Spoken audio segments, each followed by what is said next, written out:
Well, dear students, myself Dr. Ashish Garg, Associate Professor in Chemistry, seat RN Ruia Government College, Ramgarh Shekhawati, district Sikar, Rajasthan.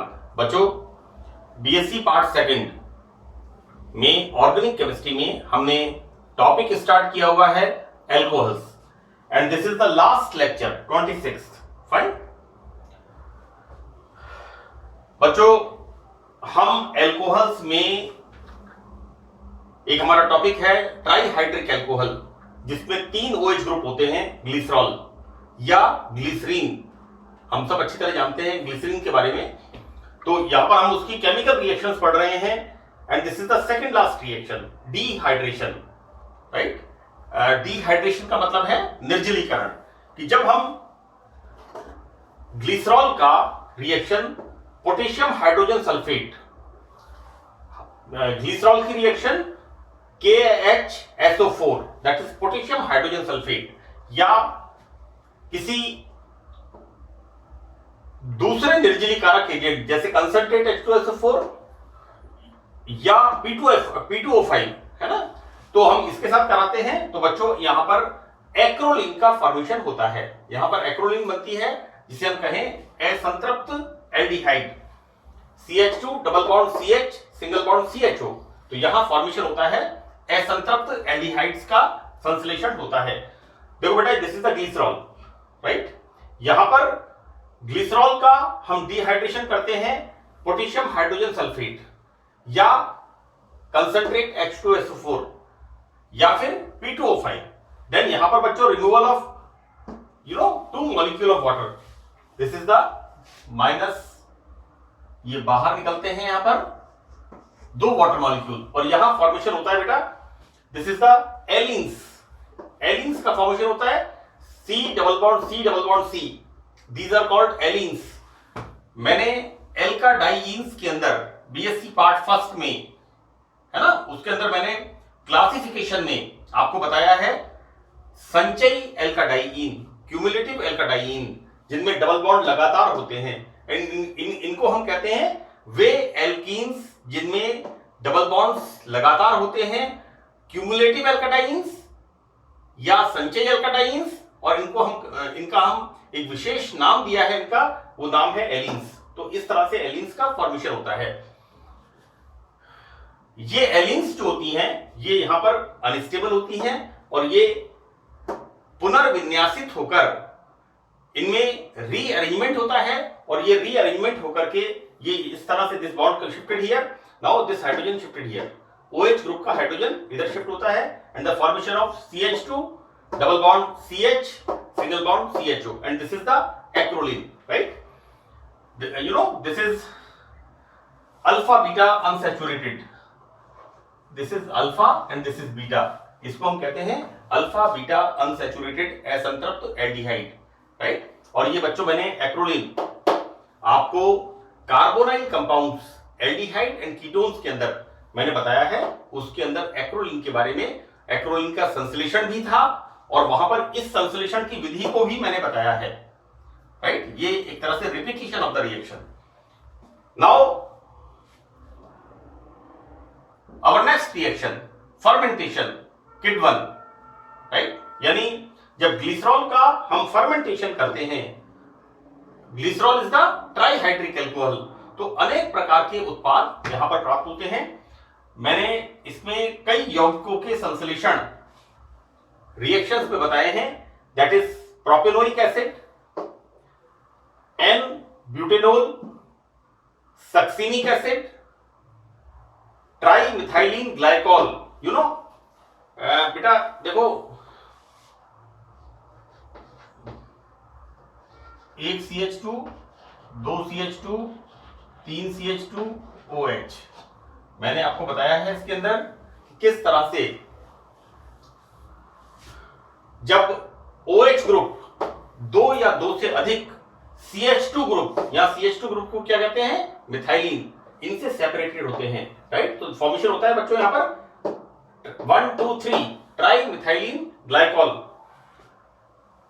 This is the introduction part के अंदर मैंने बताया है इसको। And lactic acid, butyric acid, है ना।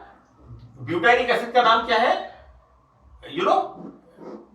ये किससे बनता है? जैसे formic acid, it comes from formica, चीटी, red ant. Acetic acid, it comes from acetum, सिरका।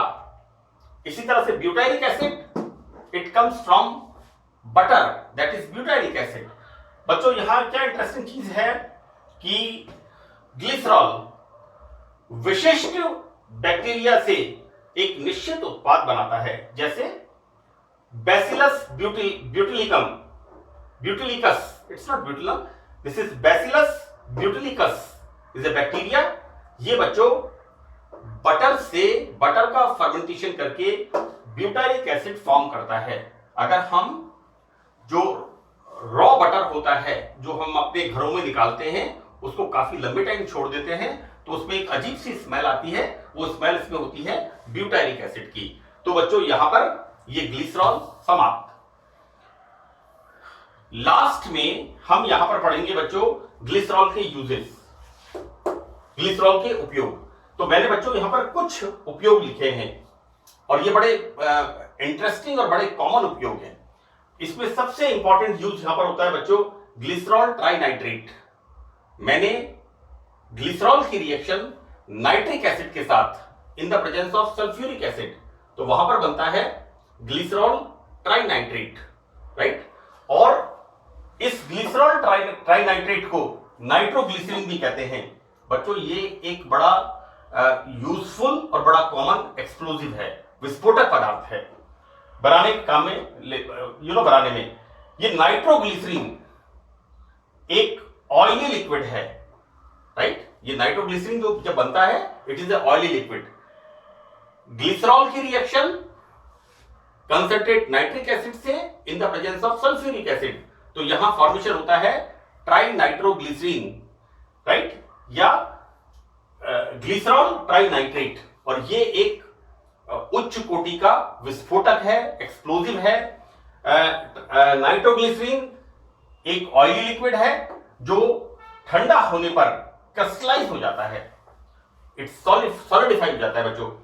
अच्छा, यहां पर ये जो नाइट्रोग्लिसरीन है, एक्सप्लोजिव है, इसको सबसे पहले साइंटिस्ट अल्फ्रेड नोबेल ने बनाया। अल्फ्रेड नोबेल, साइंस में कोई व्यक्ति ऐसा नहीं है जो नहीं जानता, क्योंकि अल्फ्रेड नोबेल के नाम से साइंस के विभिन्न विषयों में भौतिक शास्त्र, रसायन शास्त्र, चिकित्सा शास्त्र, यानी नंबर ऑफ इसके एस्पेक्ट्स हैं, ऐसे विषय हैं जिनमें नोबेल प्राइज मिलता है। तो जो अल्फ्रेड नोबेल था, अल्फ्रेड नोबेल ने इसको बनाया था। मैं यहां पर एक चीज का और आपको बताऊं बच्चों, एक मेडिसिन है ग्लोनाइन, the name is GLONYNE, ग्लोनाइन। ग्लोनाइन is a homeopathic medicine which is used to commonly high BP and headache. Number 1। Number 2, heat stroke. Summers के अंदर जो हमें लू लग जाती है उसमें उसका बड़ा इंपॉर्टेंट रोल है, और ग्लोनाइन भी अल्फ्रेड नोबेल ने सर्च आउट की थी। जो ग्लोनाइन मेडिसिन है that was search out from Alfred Nobel, right. बच्चों यहां पर चूंकि मैंने जैसा लिखा है इट इज ऑयली लिक्विड, और इसको साइंटिस्ट ने बनाया अल्फ्रेड नोबेल ने, इसलिए इसको नोबेल ऑयल भी कहते हैं। नाइट्रोग्लिसरीन को नोबेल ऑयल भी कहते हैं। बच्चों नाइट्रोग्लिसरीन एक बड़ा सेंसिटिव कंपाउंड है, अगर थोड़ा सा भी इसको धक्का लगता है या जमीन पर गिरता है ये ब्लास्ट हो सकता है, बहुत जोर से धमाका होता है। तो ये आघात के प्रति बहुत अधिक संवेदनशील है, और थोड़ा सा भी धक्का लगने पर या गिरने पर इसमें तीव्र विस्फोट, इट्स ए हाईली एक्सप्लोजिव, इससे विस्फोट हो सकता है। बच्चों ये तो एक बात हुई। अब नाइट्रोग्लिसरीन को लकड़ी के बुरादे में मिक्स करते हैं। ये जो ऑयली कंपाउंड होता है इसके अंदर लकड़ी का बुरादा मिला करके उसको अच्छी तरह से मिक्स करते हैं, और उसके अंदर अमोनियम नाइट्रेट, और अमोनियम नाइट्रेट मिला के हम बनाते हैं डायनामाइट। डायनामाइट के नाम से सब परिचित हैं, यानी जितनी भी जितना भी माइनिंग इंडस्ट्री है, जहां पर खनन होता है,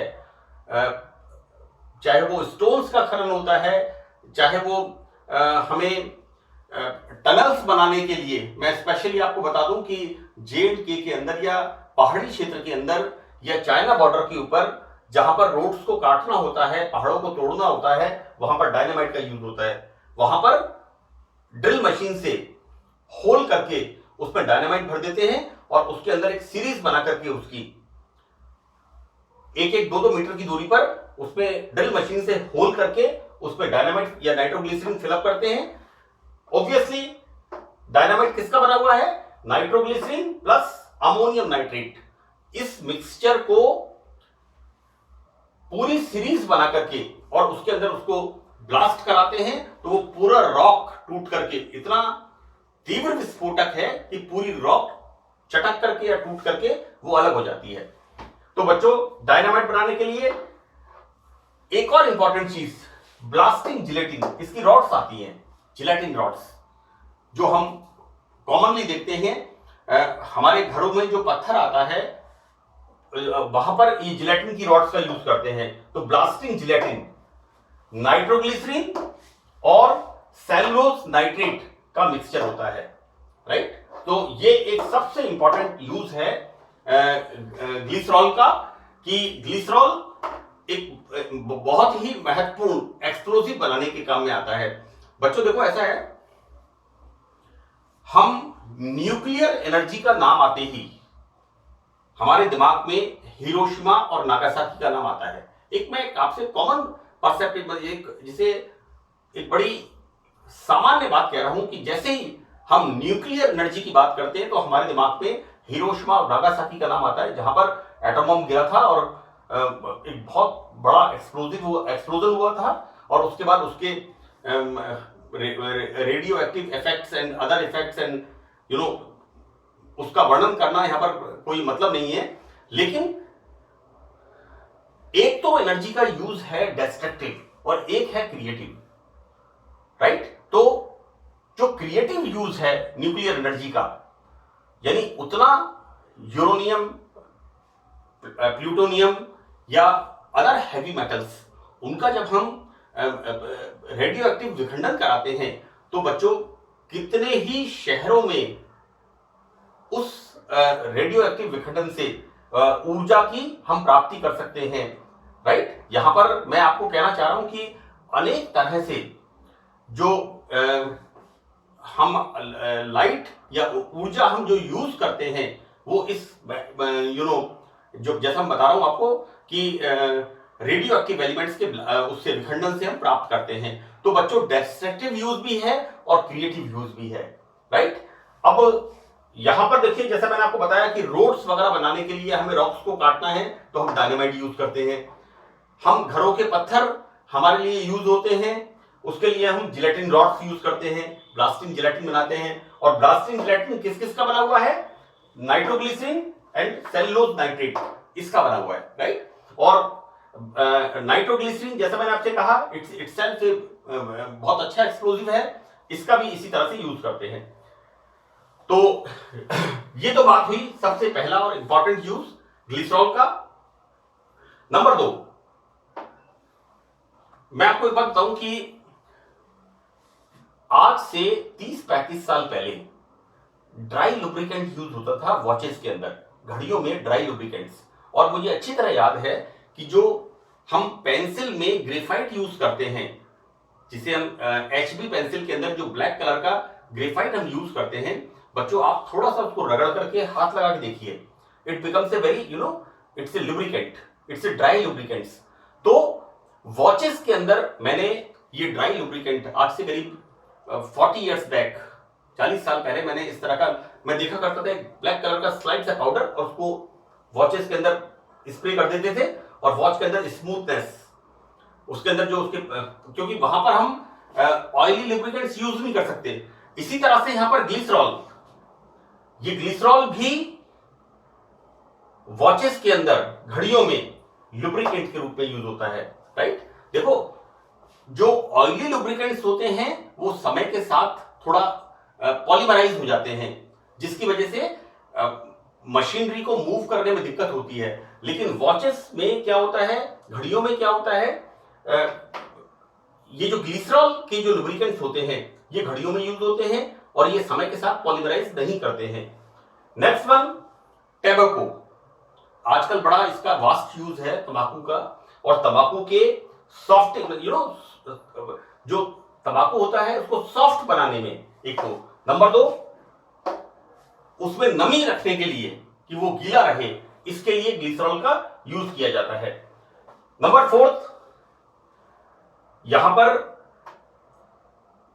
इसको हमें कहना चाहिए प्रिजर्वेटिव, संरक्षक के रूप में, संरक्षित करने के लिए, संरक्षक नहीं, संरक्षक तो हो गए हमारे गार्जियन, संरक्षण में, है ना, संरक्षित करने के लिए प्रिजर्वेटिव के रूप में यहां पर स्वीट्स, मेडिसिन्स और भोजन। बच्चों मेडिसिन्स में मैं आपको बताऊं कि जो हमारी टैबलेट्स आती हैं और टैबलेट्स के ऊपर जो प्रोटीन की कोटिंग होती है, हम कई बार हम देखते हैं कि येलो कलर की टैबलेट होती है, रेड कलर की टैबलेट होती है, पिंक कलर की टैबलेट होती है, तो उसमें जो कोटिंग हम करते हैं उसमें ग्लिसरॉल का यूज करते हैं प्रोटीन के साथ मिला करके, जिससे एक पतली फिल्म उस मेडिसिन के ऊपर बन जाती है।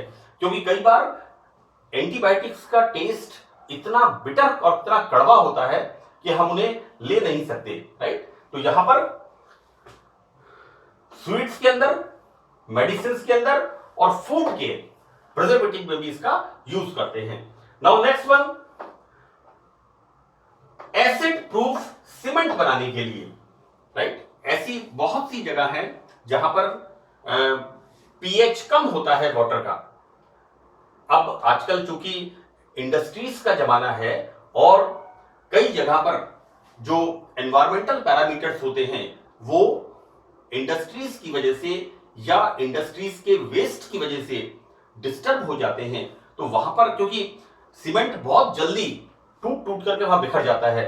अगर एल्कलाइन होगा, पीएच मोर देन 7 तो भी बिखर जाता है और लेस देन 7 तो भी बिखर जाता है। तो बच्चों एसिड प्रूफ सीमेंट, ऐसी बहुत सी जगह हैं जहां पर सॉइल के अंदर, मैं आपको एक एग्जांपल दूं, Hindustan zinc limited, Chanderiya lead and zinc smelter Chittorgarh, right. वहां पर आप देखेंगे कि सॉइल, वाटर, एयर, यानी वाटर के अंदर एसिडिटी बहुत ज्यादा है, क्योंकि वहां पर जो और काम में लेते हैं वो लेते हैं zinc blende, ZNS। Khetri copper की मैं बात करूंगा, खेतड़ी में कॉपर रिफाइनरी रही है, अब नहीं है, लेकिन खेतड़ी तांबे के नाम से बड़ा मशहूर है। और खेतड़ी में जो तांबे का अयस्क या और जो यूज होता था, that is copper pyrites, CuS, राइट। तो यहां पर सल्फ्यूरिक एसिड दोनों जगह पर, खेतड़ी कॉपर में और Chanderiya lead and zinc smelter Chittorgarh में, यहां पर सल्फ्यूरिक एसिड एक बाय प्रोडक्ट के फॉर्म में फॉर्म होता है, राइट। तो ऑब्वियसली वहां पर जो वाटर होगा उसकी एसिडिटी यानी पीएच लेस देन 7, राइट। तो ऐसी जगह पर जो हम सीमेंट यूज करते हैं तो एसिड प्रूफ सीमेंट बनाने के लिए भी इसका उपयोग करते हैं। Now next, leather. दो बड़ी इंपॉर्टेंट चीजें हैं लेदर के लिए कि लेदर, चमड़ा, अगर हम इसको क्रूड फॉर्म में देखें तो ये बड़ा हार्ड होता है, लेकिन जब हम मार्केट में जाते हैं तो हमें एक तो बड़ा सॉफ्टनेस, लेदर में सॉफ्टनेस होती है, और दूसरा इसको नम बनाने के लिए। बच्चों क्या होता है कि ये ग्लिसरॉल क्या होता है, आसानी से ड्राई नहीं होता, राइट। तो इसका उपयोग हम लेदर के अंदर, लेदर की पॉलिश बनाने में, लेदर को सॉफ्टनिंग करने में और उसको लेदर की नमी को बनाए रखने के लिए, लेदर को नरम रखने के लिए और लेदर में नमी को बनाए रखने के लिए, जिससे लेदर जल्दी खराब नहीं हो, इसका यूज होता है। नंबर 7, एंटी फ्रीज एजेंट के रूप में। मैं आपको बताऊं, आजकल जितने भी डबल डोर फ्रिज आते हैं, हम देखते क्या है कि आज से 20-25 साल पहले जो फ्रीजर का जो रेफ्रिजरेशन पार्ट होता था, उसमें हमें उसको बार बार डिफ्रीज करना होता था, क्योंकि उसके अंदर पूरे के अंदर हिमालय की तरह बर्फ जम जाती थी अंदर पूरे में। लेकिन आजकल ऐसा नहीं होता, राइट। क्योंकि अनेक तरह के एंटी फ्रीज एजेंट्स बनाए जाते हैं और ये एंटी फ्रीज एजेंट्स कूलिंग तो करते हैं, लेकिन उसके अंदर जो एक बर्फ जमती थी वो प्रोसेस नहीं होता। तो यहां पर ग्लिसरॉल का यूज एंटी फ्रीज एजेंट के रूप में भी किया जाता है। नाउ लास्ट वन, हमारी बूट पॉलिश बड़े कॉमन चीज है। हम लोग बूट पॉलिश यूज करते हैं और बूट पॉलिश सूखती नहीं है लंबे टाइम तक। Number 2, cosmetics. Number of cosmetics, मैं ज्यादा कॉस्मेटिक्स के बारे में मुझे आइडिया नहीं है क्योंकि जो कॉस्मेटिक्स यूज करते हैं वो इसको जाने, लेकिन कॉस्मेटिक्स के अंदर एंड सेकंड थिंग, हम जो स्टैंप लगाते हैं उसकी इंक के अंदर, जो टाइपराइटर होता है उसके रिबन के अंदर ग्लिसरॉल का यूज करते हैं, राइट। यहां पर ये आसानी से सूखता नहीं है। आप देखिए टाइपराइटर का जो रिबन होता है, अगर हम उसको 1 महीने बाद भी काम में लेंगे तो वो उतना ही अच्छे तरह से काम करता है। हम अपना इंक पैड जो होता है जिसके अंदर हम डाई यूज करते हैं, उस डाई के अंदर ग्लिसरॉल मिक्स करते हैं तो इंक पैड हमारा सूखता नहीं है। बूट की पॉलिश, कॉस्मेटिक्स, तो ये बड़े कॉमन और बड़े इंपॉर्टेंट यूजेस हैं जो ग्लिसरॉल के हैं, राइट। तो बच्चों, हमारा ये अल्कोहल यहां पर समाप्त होता है। Thank you.